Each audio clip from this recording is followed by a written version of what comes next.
네, 안녕하십니까. 정인태입니다. 한동훈 대통령 만들기, 윤석열 대통령 만들기와 비슷 윤석열 검찰총장이 갑자기 여론조사에 등장해가지고 차기 대선 후보 1위다. 뭐 이런 기사들이 쏟아져 나오고 언론들이 계속 그걸 보도하면서 그걸 기정사실화 해버렸거든요. 그래서 이 대선 때 보면은 어떤 후보는 후보 등록을 했는데도 여론조사에서 빼버리니까 방송 보도에도 안 나오고, 어떤 후보는 지금 뭐 후보 등록도 하지 않았는데도 불구하고 여론조사에 나오고 그게 방송 언론에 노출이 되니까 그냥 사람들은 나중에는 그걸 사실로 믿게 되고, 그리고 누가 대통령이 되면은 나중에는 후회하죠. 또 그놈이 그놈이었네, 그나물에 그 밥이었네, 이런 식으로 후회를 하게 되는데, 지금 윤석열 과거의 이 검찰총장이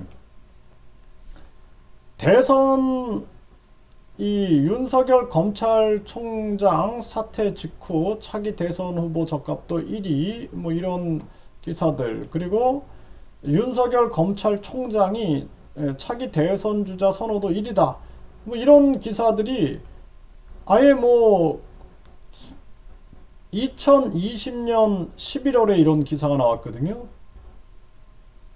그러면은 대선은 2022년이었단 말이죠. 그러니까 2년 전부터 이렇게 계속해서 이런 여론조사를 통해서 윤석열 검찰총장이 대선 주자 선호도 1위다.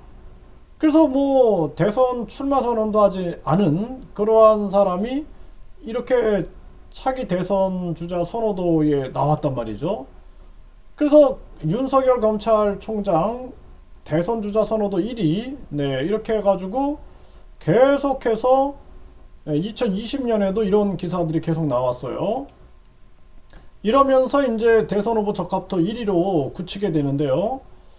그런데 지금 상황을 보게 되면은 차기 대통령감 이재명은 하락세다, 한동훈이 상승세다 해가지고 한동훈 검사가 뭐 대선 또는 국회의원 출마 뭐 이런 것도 없잖아요 지금. 그럼에도 불구하고 한동훈 상승세다. 그리고 보수 진영에서는 이미 1위다라는 거예요. 보수 진영에서는 1위로 등장이 된 거죠. 네, 그러다 보니까 계속해서 2위 한동훈, 네, 3위 홍준표 제치고 차기 대통령감 1위 해가지고 결국에는 한동훈 띄우기가 계속 진행이 되는 거죠. 네, 이재명 떨어지고 한동훈 오르고, 네, 그러면서 차기 주자로 아예 굳혀버렸어요. 차기 대통령감 이재명 하락세, 한동훈 상승세. 네, 차기 지도자 선호도 이재명 1위, 한동훈 10일. 이 한국갤럽이 이제 발표를 한 거죠. 네, 이러한 부분들.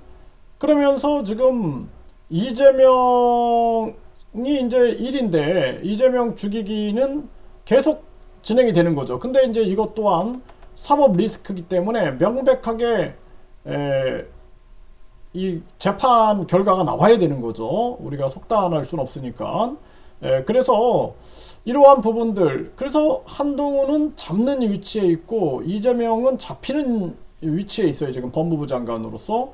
근데 대선에서는 2위 1위 싸움입니다. 이거. 네, 그래서 아주 애매한 정황으로 지금 흘러가고 있는데, 그래서 과거에 윤석열 검찰총장 띄우기, 이걸 통해서 대통령 만들기, 이런 상황들, 물론 뭐 누가 누구를 대통령을 만든다 그러면 그 프로젝트가 가동이 되죠. 네, 그게 굉장히 오래전부터 가동이 됩니다. 네, 그래서 다음 이 대선에서 한동훈 대통령 만들기가 이미 체계적으로 시행되고 있는 것이 아니냐라는 생각을 안 할 수가 없습니다. 너무나 비슷하게 지금 흘러가고 있는 그러한 상황인 거죠. 그런데 만약에 이재명, 공정하게 얘기를 해서 이재명 사법 리스크가 없다 그러면은 이거는 예를 들어서 한동훈과 이재명이 공정하게 경쟁을 해야 되는데 지금 입장에서는 이재명을 잡게 되면은 한동훈이 그냥 1위로 올라서게 되는 그러한 상황으로 가고 있는 거죠. 네, 그래서 부디 이 한동훈 장관은 정치를 하면 안 된다. 저는 그렇게 얘기를 합니다. 그래서 정치 검사로 남으면 안 된다. 지금 윤석열 대통령은 정치 검사화 될 수밖에 없는 상황인 거죠. 분명히 마지막은 굉장히 불행할 거다. 저는 그렇게 보고 있습니다. 그래서 이재명 구속이 이루어지고, 네, 그리고 나서는 이제 윤석열 이 권한, 대통령의 제왕적 대통령제 권한이 완전히 이 개헌 세력에 의해서 빼앗기는 거죠. 네, 권한들을 많이 빼앗기면서 결국에는 윤석열 대통령도 말로가 그렇게 좋지 못할 것이다.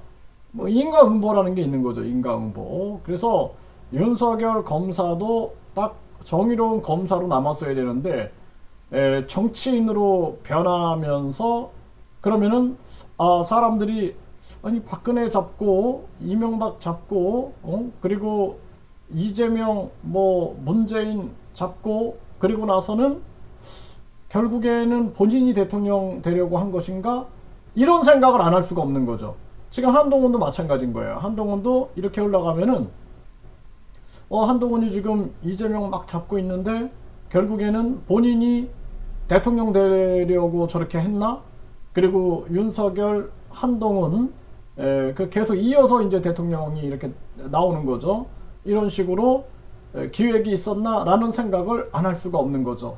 그렇기 때문에 한동훈 장관은 절대로 정치를 하면 안 된다. 만약에 정치를 하는 순간 본인도 정치검사로서 그리고 말로가 좋지 않을 거다. 저는 그렇게 보고 있습니다. 그래서 판사는 판사만 해야 돼요. 검사는 검사만 해야 되고 변호사는 변호사만 해야 됩니다. 그리고 만약에 판사 검사가